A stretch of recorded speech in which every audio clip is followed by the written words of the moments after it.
हाय दोस्तों, एक बार फिर से हाजिर है लेके एक छोटी सी और बहुत ही प्यारी कहानी। दोस्तों, यह कहानी आपको पसंद आए तो लाइक शेयर कमेंट अवश्य करें। दोस्तों, एक बार एक गुरुजी थे जो बच्चों को बहुत ही अच्छे से पढ़ाते थे, लेकिन उनकी एक खूबी थी जो हर बच्चों को जब अटेंडेंस लगा लेते थे तब उन सारे बच्चों को खड़ा करा के बारी बारी से पूछते थे कि बच्चे, तुमने आज क्या सपना देखा, आज क्या स्वप्न देखा है। सारे बच्चे अपना स्वप्न बताते। एक दिन एक बच्चा ने स्वप्न देखा और जब गुरुजी ने पूछा तो तुरंत ही इनकार कर दिया। कहा, गुरुजी, मैं स्वप्न देखा हूँ लेकिन आपसे बताऊंगा नहीं। तब गुरुजी को बहुत गुस्सा आया, लेकिन फिर भी गुस्से पे कंट्रोल करते हुए बच्चे से बहुत लाड प्यार से पूछा, बेटा, तुमने सपना में क्या देखा था।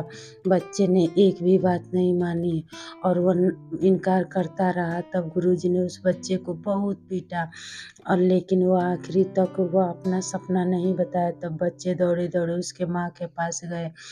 माँ ने कहा कि गुरुजी क्यों मार रहे हैं।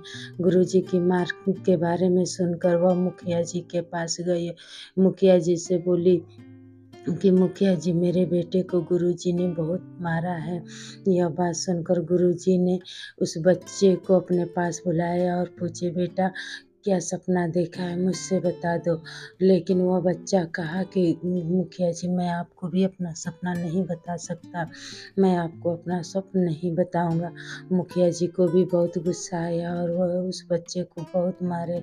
उसकी माँ को अब रहा नहीं गया। सारे बच्चे बोले उसके माँ से कि आप राजा के पास जाइए। वह राजा के पास गई और राजा से बोली कि हे सरकार, देखिए मेरे बेटे को यूं ही सब लोग मार रहे हैं सपने के लिए। राजा ने कहा, ठीक है। उस बच्चे को बुलाया और बुला कर पूछे कि बेटा, तुमने क्या स्वप्न देखा है। बच्चा ने बोला कि ये सरकार, मैं स्वप्न देखा हूँ लेकिन मैं स्वप्न बताऊंगा नहीं। तब राजा पूछे, क्यों स्वप्न नहीं बताओगे। बच्चा बोले कि बस मैं ऐसे ही अपना स्वप्न किसी से कहूँगा नहीं। राजा भी मारने वाले ही थे कि राजा के राजमहल पर कोई दूसरा राजा चढ़ाई बोल दिया और इतने में जब धावा बोला तो दोनों राजाओं के बीच आपस में युद्ध छिड़ गई। इतने में वह बच्चा देखा वहीं था। बस वह युद्ध में शामिल होके उस दूसरे देश के पड़ोसी देश के राजा को खूब जम के पीटा और उसके बाद से उस दोनों के बीच ही इतना युद्ध छिड़ गया कि वह बच्चा विजयी हो गया। वो इस दौरान बच्चा अब बड़ा हो गया था, क्योंकि इतने उसके साथ घटना घटे कि वह बच्चा ही नहीं रह गया। धीरे धीरे वह बड़ा हो गया था। इसी वजह से अब उस राजा के पड़ोसी राजा को मारने में बहुत सहायता किया। यह देखकर राजा को लगा कि यह बच्चा तो बहुत अच्छा है और इतना ईमानदार है, सबको इस समय भाग जाते हैं लेकिन यह बच्चा भागा नहीं है। मैं इसको अपना उत्तराधिकारी घोषित करूँगा। यह सोचकर राजा ने उसे अपना उत्तराधिकारी घोषित कर दिया। राजा की एक पुत्री थी जिसे बहुत ही सुंदर थी, उसका विवाह कर दिया।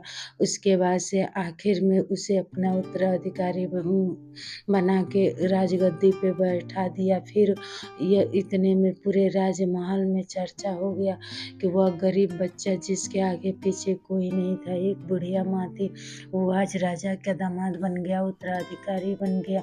इतने में सारे लोग इकट्ठा होके पूरा भीड़ लगा दिए देखने के लिए कि कितना पराक्रमी और साहसी था। तब सब लोग ने एक बार राजा के दरबार में कहा कि आज तो अपना स्वप्न बता दो। तब वह बच्चा हंसते हुए कहा, मैं यही सपना देखा था कि मैं बनूंगा। यह सोच के सब लोग हैरान रह गए। कहे, इसलिए मैं अपना स्वप्न नहीं बता रहा था कि जब यह अपना स्वप्न मैं बता दूंगा कि आने वाले समय में मैं राजा बनने वाला हूँ तो लाखों मेरे दुश्मन पैदा होंगे और राजा भी सतर्क हो जाएंगे। इसलिए वो अपने पुत्री से मेरा विवाह न करके किसी और से करेंगे, क्योंकि मुझ गरीब से कौन विवाह करना चाहेगा और ना ही मुझे अपना उत्तराधिकारी बनाएंगे। तो दोस्तों, जो स्वप्न देखा जाता है वह किसी से कहा नहीं जाता है जब तक पूरा न कर लिया जाए। इसलिए अपना स्वप्न किसी से नहीं बताना चाहिए। स्वप्न और सपना में बहुत अंतर होता है। एक खुली आँखों से देखा जाता है, एक बंद आँखों